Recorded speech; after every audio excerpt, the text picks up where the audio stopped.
السلام علیکم.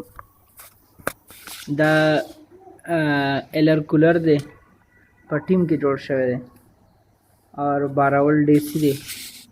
دا درنه وګوره، پنکه ده پکې، د اوبو ښه زبردست پمپ دی پکې پریشر سره. دا ټول په خپل لاس باندې جوړ شوي. تاسو د دې هوا هم کتی شئ، ګوره ولا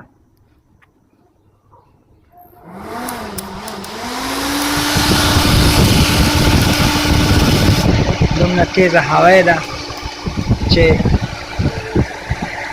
چرګوټی کتی شي. وګوره چرګوټی غریب راوچتی ځان سره او دای را تښتېدی دی.